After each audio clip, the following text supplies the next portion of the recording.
Hi friends, welcome to my channel my family dairy. ఎలా ఉన్నారండి? అందరూ బాగున్నారా? నేను కూడా బాగున్నానండి.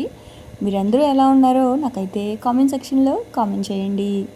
సో ఏంటి భారతి 3 రోజుల నుంచి వీడియోసే పోస్ట్ చేయట్లేదు అనుకుంటున్నారు కదా. ఏం లేదండి, నేనైతే తిరుమల వచ్చాను. ఇంకా కుదరదు కదా అక్కడ, అందుకని చెప్పేసి మెయిన్గా వాయిస్ ఓవర్ ఇవ్వడానికి అస్సలు కుదరలేదనమాట. సో వీడియో ఎడిటింగ్ అది కూడా ఖాళీగా ఉన్నప్పుడు చేశాను, కానీ వాయిస్ ఓవర్ ఇచ్చి అప్లోడ్ చేయడానికి కుదరలేదు. సో అందుకే ఇంకా పోస్ట్ చేయలేకపోయాను. అయితే ఇంకా పిల్లల్ని అయితే ఇంకా అమ్మ వాళ్ళ ఇంట్లో దిగబెట్టేసి ఇంకా నేను మా ఆయన అయితే తిరుమల వెళ్తున్నాము.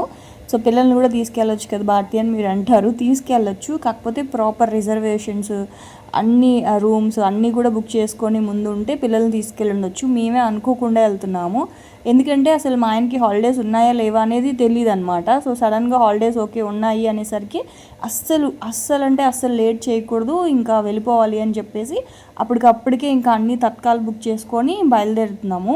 ఎందుకు అంటే అసలు మేము 2 years నుంచి అండి అసలు ఎలా అనుకుంటున్నామంటే, ఎంత గట్టిగా ప్రయత్నిస్తున్నాం అంటే, లాస్ట్ ఇయర్ అయితే అన్ని టికెట్స్ రిజర్వేషన్స్ అయిపోయాయి. రూమ్ బుక్ చేసుకున్నాము. ఆ తర్వాత దర్శనం టికెట్స్ అన్నీ కూడా బుక్ అయిపోయాయి అనమాట. సో అన్నీ మంచిగా రిజర్వేషన్స్ అన్నీ చేయించుకొని ఉన్నాము, కానీ వెళ్ళలేకపోయాము. సో ఇంక మేము అప్పుడు ఊరు షిఫ్ట్ అవ్వాల్సి వచ్చింది. సో ఇంకా ఆ టైమే అనమాట కరెక్ట్గానా. ఇంక అందుకని చెప్పేసి ఇంక వెళ్ళలేకపోయాము. దానికి ముందు ఇయర్ వెళ్దాం అనుకున్నాము, మధ్యలో ఆగస్ట్లో వెళ్దాం అనుకున్నాము. అస్సలు ఇంక కుదరలేదు. ఇంక ఇప్పుడు హాలిడేస్ స్టార్ట్ అయ్యాయో లేవో ఇంక అస్సలు డిలే చేయకూడదు, ముందు మనం వెళ్ళొచ్చేద్దాం సీను అని చెప్పి ఇంకా నేను మా ఆయన అయితే ఇంకా స్టార్ట్ అయ్యామన్నమాట. ఇంకా అన్నీ అంత రూమ్స్ అవన్నీ కూడా ఇంకా దేవుడికి దర్శనం కూడా మేము నడిచెక్కుతున్నాము. సో పిల్లలతోటి ఇబ్బంది కదా అని చెప్పి పిల్లల్ని అమ్మ వాళ్ళ ఇంట్లో దిగబెట్టేసి ఇంక నేను మా వారు అయితే తిరుమల వచ్చాము. సో తిరుమల వచ్చిన తర్వాత ఏంటి అంటే ఎర్లీ మార్నింగ్ 3 o'clockకి దిగాము. దిగిన తర్వాత ఏంటి అంటే ఇక్కడ చూస్తున్నారు కదా, అవన్నీ కూడా డెకరేషన్ అది చేస్తున్నారు. సో ఆటో అతను చెప్పింది ఏంటి అంటే, అమ్మ ఇవాళ గంగమ్మ తల్లి జాతర ఫస్ట్ డే, అంటే ఇవాళ స్టార్టింగ్ అని చెప్పారండి. ఇంకా అలా చెప్పంగానే నాకేమనిపించిందంటే దర్శనం చేసుకొని వెళ్తే బాగుండు అనిపించింది. కానీ టైం అనేది కుదరదో, ఎందుకంటే మేము వచ్చింది తిరుమలకి వచ్చాము, అది కాకుండా నడిచి కొండెక్కాలనుకున్నాము. సో నడిచి కొండెక్కాలి అంటే ముందుగానే అలిపిరి దగ్గర మనకి టికెట్స్ ఇస్తారు కదా, అంటే మనం నడిచి వెళ్ళాలన్నా సరే, నార్మల్ దర్శనం అయినా సరే, కింద కంకణాలు టైం అనేది ముందుగానే వాళ్ళు స్లాట్స్ ఇచ్చేస్తున్నారు. సో మేము వెళ్ళి అక్కడ చాలాసేపు వెయిట్ చేసామండి. 2 hours వెయిట్ చేస్తే అప్పుడు టికెట్స్ ఇచ్చారనమాట. అది కూడా ఎప్పుడు ఇచ్చారు, పక్క రోజు 2:30కి ఇచ్చారు. సో అప్పుడు చూసి ఓకేలే, పక్క రోజు 2:30 అంటే ఇవాళంతా ఖాళీయే కదా అని చెప్పి ఏమనుకున్నామంటే, సరే ఎలాగో అమ్మవారి జాతర జరుగుతుంది కదా, రూమ్ తీసుకొని ఫ్రెష్ అయిపోయి అమ్మవారి దగ్గరికి కూడా వెళ్దాము అని. చాలా హ్యాపీగా అనిపించింది. ఏంటంటే గంగమ్మ తల్లి మా పుట్టింటి వాళ్ళ కులదైవం అండి. అమ్మవారు అంటే మా నాన్న తాతలు అంటారు కదా, సో వాళ్ళందరూ అమ్మవారిని ఎక్కువ పూజించేవాళ్ళు. ఏంటంటే మా తాత వాళ్ళందరూ కూడా తిరుపతి, చిత్తూరుకి సంబంధించిన వాళ్ళు అనమాట. సో మా తాత నెల్లూరు వచ్చి సెటిల్ అయిపోవడం వల్ల ఏంటి అంటే, సో ఎప్పుడో ఒకసారి కానీ గంగమ్మ తల్లి దగ్గరికి రాలేము. నాకు 15, 16 years, 17 years ఉన్నప్పుడు వచ్చానండి ఒకసారి లాస్ట్ నేను రావడం. అంతే, మళ్ళీ అప్పటి నుంచి ప్లాన్ చేస్తున్నా కానీ అసలు కుదరట్లేదనమాట. ఈసారి అసలు అనుకోకుండా నేను మా ఆయన రావడం నాకైతే నిజంగా చాలా ఆనందంగా అనిపించింది. ఇద్దరు ఒకటేసారి స్వామివారి దర్శనం అలాగే అమ్మవారి దర్శనం. ఒకటి అంటారు ఏంటంటే, ఎప్పుడైనా సరే ముందు గంగమ్మ దగ్గరికి అంటే గ్రామదేవత దగ్గరికి వెళ్ళి దండం పెట్టుకొని ఆ తర్వాత తిరుమల బయలుదేరాలి అని చెప్పేసి. సో ఏ ఊర్లో అయినా సరే గ్రామదేవత ఉంటారు కదా. సో మాకు నెల్లూరులో ఏంటి అంటే ఇరగాలమ్మ, అలాగే వైజాగ్లో ఏంటి అంటే నూకాలమ్మ తల్లి, అలాగే ఇప్పుడు మన తిరుపతిలో ఏంటి అంటే గంగమ్మ తల్లి. సో ఇట్లాగా గ్రామదేవతలు ఉంటారు కదా. సో అక్కడికి వెళ్ళి దండం పెట్టుకొని ఆ తర్వాత తిరుమల వెళ్ళాలి అని అంటారు. ఏ ఊర్లో అయినా సరే ఫస్ట్ గ్రామదేవత దగ్గరికి వెళ్ళాలి అని అంటారు. సో ఇంకా అది కాకుండా ఇక్కడ అమ్మవారికి ఇప్పుడు జాతర టైం కదా. సో నాకైతే ఎక్కడో అనిపించింది, అనుకున్నట్లుగానే టికెట్ అనేది పక్క రోజు రావడం అనేది చాలా హ్యాపీగా అనిపించింది. సో ఇంకా సరే అని చెప్పేసి రూమ్కి వచ్చేసామన్నమాట. రూమ్కి వచ్చేసి ఇంకా రూమ్ తీసుకొని ఫ్రెష్ అయిపోయాము. ఇంకా ఫ్రెష్ అయిపోయి ఆ తర్వాత ఇంకోటి ఏంటి అంటే, ఇంకా మేము 3 o'clockకి దిగాం కదా.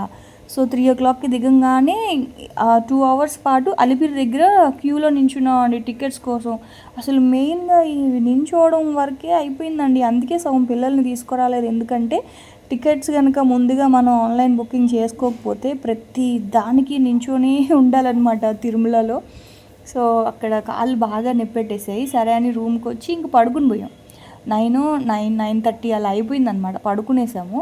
పడుకున్న తర్వాత లేట్ అయిపోద్దేమో అని చెప్పేసి కంగారుగా ఇంకా ఆల్మోస్ట్ 10 అయిపోయింది. లేచి త్వరగా రెడీ అయ్యి గుడికి వెళ్ళేసరికి 10:30, 11 అయిపోయింది. నాకేంటంటే గుడి ఎక్కడ మూసేస్తారో అని చెప్పి, మామూలుగా గుళ్ళు అంటే 10 వరకే ఉంటాయి కదా, కానీ ఇంక వెళ్ళిన తర్వాతే పూజ స్టార్ట్ అయిందనమాట. అంటే అమ్మవారి కలశం పెట్టడము 12 o'clockకి స్టార్ట్ అయింది. అంటే పూజ కూడానా, అంటే అమ్మవారి కలశం పెట్టడము, చాలామంది మొక్కుంటారు కదా పొంగల్ పెట్టుకోవడము. ఇంకా మెయిన్గా ఏంటి అంటే ఇక్కడ మొక్కున్న వాళ్ళు తల మీద కుండలు పెట్టుకొని ఆ కుండల్లో నిప్పు ఉంటుంది కదా, నిప్పురాళ్ళు, సో అవి పెట్టుకొని తల మీద పెట్టుకొని అమ్మవారి గుడి చుట్టూ తిరుగుతున్నారనమాట. అంటే ఒక్కొక్కలా మొక్కుకుంటూ ఉంటారు కదండి. సో అట్లాగా అవి ఆ కుండలు అక్కడ అమ్ముతూ ఉన్నారనమాట. తల మీద పెట్టుకొని గుడి చుట్టూ తిరుగుతున్నారు. గుడి చాలా పెద్దది. సో చాలా బాగుంది. నిజంగా చాలా హ్యాపీగా ఫీల్ అయ్యానండి నేనైతే మాత్రం. అంటే ఇక్కడికి రావడం కూడానా, సో అనుకోలేదు అస్సలు ఇంత కూడా తెలియదు. మేము ఆటో ఎక్కడం ఏంటి, ఆటో ఎక్కినప్పుడు ఆ ఆటో డ్రైవర్ మాతో ఎందుకు చెప్పాలి, చెప్పిన తర్వాత టికెట్స్ ఎందుకు అలా బుక్ కావాలి అంటే మ్యాక్సిమం ఆ రోజే అయిపోతాయి టికెట్స్ అనేవి. ఈవినింగ్కి ఇచ్చేస్తున్నారు చాలామందికి, కానీ మాకు మాత్రం పక్క రోజుకి ఇచ్చారు. సో ఇంకా అట్లా చాలా హ్యాపీగా అనిపించింది రావడం అమ్మవారి దగ్గరికి. ఇంకా పసుపు కుంకుమ ఇచ్చి కొబ్బరికాయ కొట్టానమాట. అస్సలు అనుకోలేదండి నేనైతే. నాకైతే కాళ్ళు చేతులు వణుకుతున్నాయి అనమాట అమ్మవారిని చూడగానే. బయట ఏంటి అంటే అటువైపున చాలా పెద్ద కలుషం పెట్టారు. ఇంకా ఎలా అంటే చూడండి, వెనకాల కలుషం ఒక పెద్ద అమ్మవారే అక్కడ కూర్చున్నట్లుగా పెట్టారనమాట. పెద్ద కలుషం పెట్టారు. ఇంకా కొబ్బరికాయలు అవన్నీ ఇంక ఇక్కడైతే కొట్టాలి. లోపల అమ్మవారు కూడా దర్శనం చాలా బాగా అయిందండి. అసలు పెద్ద అమ్మవారు, అంటే విగ్రహం మామూలుగా చిన్నగా ఉంటారు కదా, కానీ లోపల మాత్రం అమ్మవారు చాలా పెద్దగా ఉన్నారనమాట. ఎందుకో అసలు తెలియకుండానే లోపల ఒక తెలియని ఆనందం వచ్చిందనమాట. అలాగే నాతో పాటు సీనుకు కూడా, తనకు కూడా అమ్మవారు అంటే చాలా ఇష్టము. సో తను ఏంటి అంటే చాలా హ్యాపీగా ఫీల్ అయ్యారు అనమాట సీను కూడా. ఇద్దరం వచ్చి దర్శనం చేసుకోవడం చాలా ఆనందంగా అనిపించింది. మెయిన్గా నేను లాస్ట్ గంగమ్మ దగ్గరికి వెళ్ళింది ఎప్పుడు అంటే అందరం, అంటే మొత్తం ఫ్యామిలీ అందరం వెళ్ళింది ఎప్పుడు అంటే నాకు ఒక 16 అంటే అంతేనండి, 17 కూడా ఉండవు, జస్ట్ 15 కంప్లీట్ అయ్యి 16 వచ్చినప్పుడు వెళ్ళినట్టున్నాం. లాస్ట్ వెళ్ళడం అదేనండి, అంతే. అప్పుడు ఫ్యామిలీ చాలా బాగుండింది, రిలేషన్స్ అన్నీ చాలా బాగున్నాయి. అందరం కలిసి వెళ్ళాం అనమాట. మా అమ్మ వాళ్ళు, మా నాన్న కూడా ఉన్నాడు. మా నాన్న, మా అమ్మ, మా తమ్ముడు వాళ్ళు, ఇంకా బాబాయిలు, అత్తలు అందరూ వెళ్ళాం. అందరూ పిల్లలు మొత్తం టెంపుల్ మాట్లాడుకొని అప్పుడు వెళ్ళామన్నమాట. అయితే తిరుపతి కాదు, చిత్తూరులో వెళ్ళాము. చిత్తూరు ఏంటి అంటే అది చెప్పాయి కదా, మా తాత వాళ్ళ అన్నలు అందరూ ఇంకా చిత్తూరులోనే ఉంటారనమాట. సో తిరుపతి, చిత్తూరు ఇట్లా ఉంటారు. సో అక్కడికి వెళ్ళాము. అక్కడికి వెళ్ళి అక్కడ గ్రామదేవత ఆవిడ, అక్కడ కూడా ఆవిడే గ్రామదేవత. సో అక్కడ పెట్టుకున్నాం అనమాట, పొంగల్ పెట్టుకున్నాము. పొట్టేలు కోసి మొత్తం అక్కడ ఉన్న ఫ్యామిలీ మెంబర్స్ అందరినీ పిలిచి చాలా బాగా చేసుకున్నాం అప్పుడైతే. సో అప్పటి నుంచి మళ్ళీ ఇంక అసలు వెళ్ళలేదు. అప్పటిలాగా మనుషులు ఇప్పుడు లేరండి, అందుకే అది కుదరట్లేదు. సో మనుషులందరూ మారిపోయారు. సో మైండ్ మారితే ఏంటి అంటే మళ్ళీ అలాంటి సిచ్యువేషన్స్ అనేవి మళ్ళీ రిపీట్ అవ్వవు. సో ఎప్పుడు కూడా ప్యూర్ హార్ట్తో ఉంటే ఎప్పుడు మనకు అనుకోకుండానే అవుతాయి అన్నమాట. సో ఇప్పుడు ఎలా అయిపోయారంటే మనుషులందరూ కూడా స్వార్థాలు బాగా పెరిగిపోయాయి. సో నాకు మళ్ళీ అలాంటి సిచ్యువేషన్ మళ్ళీ రిపీట్ అవుద్దని నాకైతే ఎక్కడ నమ్మకాలు లేవు. అంటే మళ్ళీ అందరూ వెళ్ళి పెట్టుకోవడం అలాగా. సో మా అమ్మ వాళ్ళైతే అనుకుంటున్నాము మేమైనా వెళ్ళాలి అని, కాకపోతే కుదరట్లేదు. సో నాకైతే మాత్రం అనుకోకుండా అమ్మవారు ఇలా దర్శనం ఇచ్చారు. నేనైతే నిజంగా అసలు ఎంత ఆనందపడ్డానో నాకే తెలీదు. సో అది ఆ రోజు అలా జరిగిందనమాట. సో ఇంకా లోపల దర్శనం మాత్రం అసలు ఎంత బాగా జరిగిందంటే అంత బాగా జరిగింది. అమ్మవారు భలే ఉన్నారు, చాలా పెద్దగా ఉన్నారనమాట, బాగా కనిపిస్తున్నారు. సో దర్శనం బాగా దండం పెట్టుకొని ఇంకొచ్చేసాను. ఇంకా ఎండ మాత్రం ఎంత దారుణంగా ఉందంటే అంత దారుణంగా ఉంది. ఇంకోటి ఏంటి అంటే ర్యాపిడోస్ అండి. మనం ఇక్కడికి అంటే మాకు తెలియదు అసలు, ఫస్ట్ టైం కదా మేము అనుకోకుండా రావడం ఇదంతా. తర్వాత మనకి ఇప్పుడు యూట్యూబ్లో, ఇన్స్టాలో సెర్చ్ చేస్తే ఏంటి అంటే మనం తిరుమలకి వచ్చిన కింద తిరుపతి అయినా పైకైనా సరే మనకి బైక్స్ ఇచ్చేస్తున్నారంట రెంట్కి. మాకు తెలియదు ఆ విషయం, ఈవినింగ్ ఎప్పుడో తెలిసింది. సో ఇట్లా ఎవరైనా ఇద్దరు ముగ్గురు వచ్చినప్పుడు ఏంటి అంటే ఒకటి ఏదైనా ఒక బైక్ ఏదైనా రెంట్కి తీసుకోవడం చాలా బెటర్ అండి. ఎంత అయ్యాయంటే ర్యాపిడోలకి డబ్బులు అసలు ఇక్కడి నుంచి అక్కడికి, ఎందుకంటే అసలు నా వల్ల కావట్లేదు అనమాట. ఎండ అంత దారుణంగా ఉంది. నా ఫేస్ చూస్తే మీకు అర్థమైపోయి ఉంటుంది, కమిలిపోయినట్టు అయిపోయింది. ఇంకా వీడియోలో కనిపించట్లేదు కానీ ఫేస్ అంతా ఇట్లా కమిలిపోయినట్లుగా అయిపోయింది అనమాట. సో ఇక్కడి నుంచి అక్కడికి, అక్కడి నుంచి అక్కడికి ర్యాపిడ్ అయినా కొంచెం బెటర్. అట్లీస్ట్ ఎన్నిసార్లు ఎక్కినా సరే దాంట్లో చూపించిన ప్రైజే మనం కడతాము. ఇంకోటి ఏంటి అంటే ఈ ఆటో వాళ్ళు మనకి కొత్త ఫేసులు కదా, ఆటో వాళ్ళు అయితే అడుగుతున్నారండి మనిషికి 200, 150 దారుణంగా అడుగుతున్నారు ఇక్కడిక్కడికి. ఎందుకంటే మనకు ఊరు తెలియదు కదా, వాళ్ళకి నచ్చినంత అడుగుతున్నారనమాట. సో ర్యాపిడో కొంచెం బెటరే, కానీ మేము ర్యాపిడో అయితే 10-15 సార్లు ఎక్కేమో నాకే తెలీదు. ట్రిప్కి అలా అయిపోతూనే ఉన్నాయి. కనీసం మాకు ఒక 2000 దాకా ఆటోలకే అయిపోయాయి. నమ్ముతారా మీరు? నిజంగా అంత అయ్యాయి అనమాట. సో దానికంటే బెటర్ ఏదైనా ఒక వెహికల్ మాట్లాడుకోవడం. ఆ తర్వాత ఇంకా ఇక్కడికైతే వచ్చాము. అది కూడా రివ్యూ చూసే వచ్చాము. హోటల్ బాగుంటుంది కదా అని చెప్పి తీరా అక్కడికి వచ్చిన తర్వాత ఇంకా ఫుడ్ గురించి వర్ణించాలి అంటే ఏంటి భర్త నువ్వు ఎప్పుడు అలాగే చెప్తావు ఎక్కడికి వెళ్ళినా. కాదండి, నిజంగా కాదు. మేము పక్క రోజు సుబ్బయ్య గారి హోటల్లో నుంచి తెప్పించుకున్నాం అనమాట. అది మాకు తెలీదు, అంటే మేము రూమ్కే తెప్పించుకున్నాము. చాలా బాగుందండి. మాకు ఆ విషయం తెలియక శుభ్రంగా రూమ్కి వెళ్ళిపోయి స్విగ్గీ ఆర్డర్ పెట్టుకుంటే అయిపోయి ఉండేది. తినేసి వెళ్ళిపోదాంలే అని చెప్పేసి ఇక్కడికి వచ్చామన్నమాట. అసలు అది ఏమన్నా కూరలా. ఫస్ట్ ఏమో పప్పుల పొడి ఉంది. సో పప్పుల పొడి నెయ్యి వేసుకొని తింటే చాలా బాగుంటుంది, అది అందరికీ తెలిసిందే కదా. తీరా అక్కడేమో నెయ్యి లేదు, పల్లి ఆయిల్ ఉంది. పల్లి ఆయిల్ కాదు, నువ్వుల నూనె అంటాం కదా. సో మామూలుగా పప్పు నూనె అంటాం, నువ్వుల నూనె, పప్పు నూనె. అది కూడా చాలా కమ్మగా ఉంటుందండి అన్నంలో కలుపుకొని తింటే. ఎందుకంటే నేను కలిపి పెడతాను మా పిల్లలకి. అది ఎలా ఉందంటే పూజకి వాడతాం కదా నువ్వుల నూనె, అది పెట్టేశారండి వాళ్ళు. పూజకి వాడేది ఎలా ఉంటుందంటే కొంచెం స్మెల్ వస్తుంది, ఇంకోటి చేదుగా ఉంటుంది. మామూలుగా నువ్వుపప్పు మనం ఆవకాయలో కూడా వేసుకుంటాం కదా నువ్వుల నూనె, అది ఎంత కమ్మగా ఉంటుందో అసలు. పైన ఉప్పు, చిన్నది కారము, ఆయిల్ వేసుకొని తిన్నా కూడా అంత కమ్మగా ఉంటుంది. నేను అలాగే అనుకొని పెద్ద ఓవర్ యాక్షన్ చేసి ఎక్కువ కలుపుకున్నాను. అదేమో చూస్తే చేదు. అది కాకుండా అదేదో వాసన చూడండి, నువ్వుల నూనె అలా స్టాక్ ఉండిపోతే వస్తుంది కదా వాసన, అలా వస్తుంది. పక్కన పెట్టేసాను. ఆ తర్వాత పప్పు వేసుకున్నాను, అదేదో పప్పు. ఆ తర్వాత అది కూడా అలా కొంచెం తినేసి ఇంకేం చేశానంటే పెరుగులో కూరలు నంచుకొని తిన్నా అనమాట. పప్పు కొంచెము, ఇంకా అట్లా ఒక పప్పు ఇచ్చారు, ఒక సాంబార్ ఇచ్చారు, ఒక పెరుగు ఇచ్చారు, ఒక బీట్రూట్ ఫ్రై ఇచ్చారు, పచ్చడి కూడా ఇవ్వలేదండి వాళ్ళు. తర్వాత ఇంక ఇదిగోండి, ఇదైతే మజ్జిగట. నేనైతే అసలు అన్నం తినలేదు, జస్ట్ కొంచెం వేసుకున్నాను. పప్పుల పొడి బాగాలేదు పక్కన పెట్టేశాను. కొంచెం పప్పు, కొంచెం పెరుగు వేసుకొని ఆ పెరుగులో కొంచెం పప్పుని నంచుకొని తినేసా. సరే మజ్జిగైనా ఇస్తారేమో అని అడిగితే ఆ మజ్జిగ చూడండి ఎలాగుందో, ఎవరో చేయి కడిగేస్తే ఉంటుంది కదా నీళ్ళు, అలాగున్నాయి ఆ మజ్జిగ. మా ఆయన అయితే చిచి తాకు వదిలేసే అంటే మజ్జిగ ఉంటుందేమో, పెరుగు కూడా ఇంత కొంచెం ఇచ్చారు. కొంచెం పెరుగు అసలు సరిపోలేదు. సరే మజ్జిగైనా కలుపుకుందాంలే అని చెప్పి అడిగితే ఆ మజ్జిగేమో అలా ఉన్నాయి. ఇంక అసలు ఏం తినలేదు, అన్నం అంతా వదిలేసాను నేను. మా ఆయన అయితే తిట్లు, ఏం చేసిరు ఇంక మళ్ళీ అది తింటే నాకు వామిటింగ్ అయింది అనుకోండి, అంటే తిరుగుతూ ఉన్నాం కదా అటు ఇటు, వామిటింగ్ అయింది అనుకోండి అప్పుడు ఎవరు పూచి. అందుకని చెప్పేసి ఇంకా అక్కడి నుంచి వచ్చేసాం అనమాట. వచ్చేసి ఇంక మధ్యాహ్నం రూమ్కి వెళ్ళిపోయి ఇంకా అలాగే మధ్యలో ఒక బాదం మిల్క్ తాగేసి రూమ్కి వెళ్ళిపోయాము. రూమ్కి వెళ్ళిపోయి పడుకున్న తర్వాత అక్కడ ఇవి వేస్తున్నారనమాట, బజ్జీలు, పునుగులు. సో సరేలే వేడిగా ఉండే కదా తిందాంలే అని చెప్పేసి అంటే అవి కూడా అంత సూపర్గా అయితే ఏం లేవు, ఏదో బాగానే ఉన్నాయి. ఫస్ట్ కారం లేదు, కారం ఉంటుంది కదా, నేను ఉల్లిపాయ కారం చేస్తాను కదా ఎర్రగారం అని చెప్పి. సో వాళ్ళు ఏంటి అంటే ఉల్లిపాయకి బదులుగా టమాటా వేసింది ఆవిడ.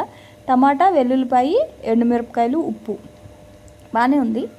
అది వేసిన తర్వాత కొంచెం కారంగా బాగా అనిపించింది, కానీ ఆ చట్నీ కూడా బాగాలేదు, ఎందుకు అంత టేస్టీగా అయితే లేదు. అవి ఎలా ఉందంటే పునుగులు కాదు, బోండాలు కాదనమాట, రెండు మిక్సింగ్. సో ఏదో అలా ఉందిలేండి. మొత్తానికి చెరుకో ప్లేట్ అయితే తిన్నాం నేను, మా ఆయన షేర్ చేసుకొని, బజ్జీలు, పునుగులు. ఆ తర్వాత తినేసి ఎక్కడికి వెళ్తున్నాము అంటే కపిల్ తీర్థం వెళ్తున్నామండి. ఈవినింగ్ అంతా ఖాళీయే కదా, అంటే పక్క రోజు ఎర్లీ మార్నింగ్ స్టార్ట్ అవుదాం అనుకున్నాం తిరుమలకి. ఇంక ఈరోజు అంతా ఖాళీయే కదా, ఇస్కాన్కి వెళ్దాం అనుకున్నాము, కపిల్ తీర్థము, ఇంకో దగ్గరకు కూడా వెళ్దాం అనుకున్నామండి. కాకపోతే నాకు అంత ఓపిక లేదు. జస్ట్ కపిల్ తీర్థం వెళ్ళేసరికి నాకు బ్యాటరీ డౌన్ అనమాట. మా ఆయన తిట్లు ఎక్కడికి వచ్చినా ఇంతే అసలు నువ్వు అని చెప్పేసి, నాకు అంటే ఇంట్లోనే ఉండిపోయి అంత హుషారుగా ఉండను అనమాట. బయటికి వెళ్తే ఎందుకు వచ్చానా అన్నట్లు ఉంటుంది. మా ఆయన మళ్ళీ కొంచెం ఎక్కువ యాక్టివ్గా తిరుగుతారు, తనకి చూడడం ఎక్కువ ఇష్టం అనమాట. సో ఇంకా అక్కడికి వచ్చిన తర్వాత ఇంకా రాగానే అక్కడ మామిడికాయ ముక్కలు కనిపించాయి నాకు. నువ్వు ఏంటి భారతి అని చెప్పి మా ఆయన ఏమో తను అస్సలు ఏం తినరు, నాకేమో బయటికి వెళ్తే అన్నీ తినాలనిపిస్తుంది. సో ఇంకా ఆ మామిడికాయ ముక్కలు, ఆ తర్వాత ఈ వాటర్ మిలన్ ముక్కలు, తర్వాత ఇలాంటి ఉసిరికాయలు ఇలాంటివన్నీ ఉంటాయి కదా, శనక్కాయలు, అలాంటివి ఏదో ఒకటి తింటూ చూడడం ఇష్టం. అప్పుడే కొంచెం ఒంట్లో ఓపిక ఉంటుంది. ఏమి తినకుండా అలా తిరుగుతూ ఉన్నాను అనుకోండి, అంతే నాకు ఓపిక ఉండదు అనమాట. సో మా ఆయన తిట్టినా సరే తీసుకున్నాను. అయితే ఎక్కువ తీసుకోలేదు, ఒక 20 రూపాయలు తీసుకున్నాను.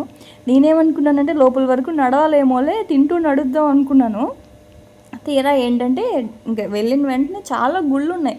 కపిల్ తీర్థం అంటే నేను జస్ట్ కోనేరు అవి ఉంటాయేమో అనుకున్నాను, కానీ లోపల ఎన్ని గుళ్ళు ఉన్నాయంటే అన్ని గుళ్ళు ఉన్నాయండి బాబు. శివాలయం ఉంది, యాక్చువల్గా పెద్దది శివాలయం ఉంది. ఇంక ఇక్కడ ఏంటి అంటే ఆంజనేయ స్వామిది ఫస్ట్ ఎంట్రన్స్ ఆంజనేయ స్వామి టెంపుల్ ఉందన్నమాట. అక్కడికి వెళ్ళాము. అక్కడి నుంచి లోపల విష్ణు ఆలయం ఉంది, తర్వాత కృష్ణుడు గుడి ఉంది, తర్వాత వినాయకుడి గుడి ఉంది, సుబ్రహ్మణ్య స్వామి గుడి ఉంది, శివాలయం ఉంది, చాలా గుళ్ళు ఉన్నాయి. దాదాపు ఒక 10 గుళ్ళు వరకు ఉన్నాయి లోపలే. సో ఇంకేం చేశాను, ఒక మామిడికాయ ముక్క తినగానే గుడి వచ్చేసింది. ఇంకా బాగోదు కదా, ఏం చేస్తాను, ఇంకా అలా ఫోల్డ్ చేసేసి ఇంకా అలా చేతిలో పట్టుకొని వెళ్ళాను అనమాట. తినేది తక్కువ సోయింగ్ ఎక్కువ అని మా ఆయన తిట్లు. ఇంకంతే, అప్పుడప్పుడు అలా అవుతూ ఉంటుంది. నేను ఏంటంటే హ్యాండ్ బ్యాగ్ మోయలేక హ్యాండ్ బ్యాగ్ కూడా పట్టుకోరాలేదు. ఇంకా అలాగే చేతిలో చున్నీలో చుట్టుకొని వెళ్ళాను మామిడికాయ ముక్కల్ని. ఆ తర్వాత ఇంకా ఇదంతా కూడా పార్క్ ఉంది, వెళ్దాం అనుకున్నాము. పార్క్ చాలా బాగుంది, కాకపోతే క్లోజ్ చేసేసారు. ఇంకా ఏమో మరి ఓపెన్ చేయలేదు ఎందుకో. సో లోపలంతా కూడా బాగుందన్నమాట. సో దానికి ఇటువైపు స్వామివారి టెంపుల్ ఉంది, అదే వెంకటేశ్వర స్వామి ఇదిగోండి ఇక్కడ వెంకటేశ్వర స్వామి గుడి ఇక్కడ ఉంది. ఆ తర్వాత ఇంకొంచెం ముందుకు వెళ్తే ఇంక మొత్తం వెంకటేశ్వర స్వామిది, నరసింహస్వామి, ఇంకా కృష్ణుడు, రాముడు గుడి ఉంది, అన్ని గుళ్ళు ఉన్నాయి. ఇదిగోండి ఇటు లోపల అసలు చాలా అండి. అసలు అప్పట్లో ఎలా కట్టారో ఇంత పెద్ద గుళ్ళు అనిపిస్తుంది నాకైతే మాత్రం. మెయిన్గా ఏంటంటే ఇటు సైడు అంటే ఇంకా తమిళనాడుకి దగ్గర అవుతున్నాం అనే కొద్దీ గుళ్ళు మాత్రం చాలా పెద్ద గుళ్ళు ఎక్కువ ఉంటాయి. మన ఆంధ్ర తెలంగాణతో పోల్చుకుంటే ఇటువైపు ఎక్కువ పురాతనమైన టెంపుల్స్ అన్నీ ఇటువైపు ఎక్కువ ఉంటాయి. అంటే నాకు తెలిసినంత వరకు నేను అనుకోవడం. ఇటు తిరుమల కావచ్చు, తిరుమల కూడా చెన్నైకి దగ్గరే కదా, అసలు అక్కడ ఎక్కువగా తమిళే మాట్లాడుతున్నారు. కొండ మీద కావచ్చు, తిరుపతిలో కావచ్చు. తెలుగు అంటే వాళ్ళు తెలుగు వాళ్ళ తమిళ్ వాళ్ళ కూడా అర్థం కావట్లేదు, రెండు మిక్సింగ్ మాట్లాడుతున్నారు అనమాట ఆటో వాళ్ళంతా కూడా. సో ఇంక అక్కడి నుంచి ఇలా వచ్చేస్తే అక్కడ పెద్ద కోనేరు ఉంది. మామూలుగా వర్షాకాలంలో అయితే అక్కడ వాటర్ ఫాల్స్ పడతాయంట. అసలు భలే ఉందండి. లైట్స్ చూడండి, వాళ్ళు కలర్ఫుల్ లైట్స్ పెట్టారు. ఇంకా వాటర్ ఫాల్స్ పడేటప్పుడు ఇంకెలా ఉంటుందో ఒకసారి ఊహించుకోండి. అటువైపు దారి ఉంది, వెళ్ళొచ్చు. వాటర్ ఫాల్స్ పడితే ఓపెన్ చేస్తారనుకుంటా, స్నానం చేయొచ్చు. కాకపోతే ఇప్పుడైతే మేము వెళ్ళలేదులేండి, జస్ట్ ఇక్కడే చాలాసేపు కూర్చున్నాం, ఒక 1 అవర్. అలాగే ఇంకా అప్పుడే రూమ్కి వెళ్ళిపోయి ఏం చేస్తాంలే అని చెప్పేసి ఇంక అక్కడే కూర్చున్నాము. ఫస్ట్ అయితే ఇస్కాన్కి వెళ్దాం అనుకున్నాము, ఎందుకంటే తిరుమలలో అంటే ఇక్కడ తిరుపతిలో ఇస్కాన్ చాలా పెద్దది. అది కూడా నేను ఎప్పుడో చిన్నప్పుడు స్కూల్ డేస్లో వచ్చాను అనమాట, అప్పుడు చూశాను. ఇస్కాన్ చాలా బాగుంటుంది, పెద్ద టెంపుల్. వెళ్దాం అనుకున్నాను కానీ ఇంక నా కాళ్ళు లాగేస్తున్నాయి అప్పటికే, సరే అని చెప్పేసి ఇంక వెళ్ళలేదు. అక్కడే కొంచెంసేపు కూర్చొని ఇంకా రూమ్కి అయితే వచ్చేసాం అనమాట. కానీ కపిల్ తీర్థం మాత్రం భలే ఉందండి, అది భలే నచ్చింది. అసలు చూడండి ఎంత కలర్ఫుల్గా, ఎంత బాగుందో కదా. సో అదనమాట ఇంక ఇవాళ వ్లాగ్ అయితే. సో రేపు తిరుమల వ్లాగ్ మీతో షేర్ చేస్తాను, దర్శనం ఎలా అయింది ఏంటి అదంతా చూస్తూ ఉండండి. సో రేపటి వ్లాగ్లో మళ్ళీ కలుస్తాను, అప్పటి వరకు ఉంటాను. Bye friends, bye.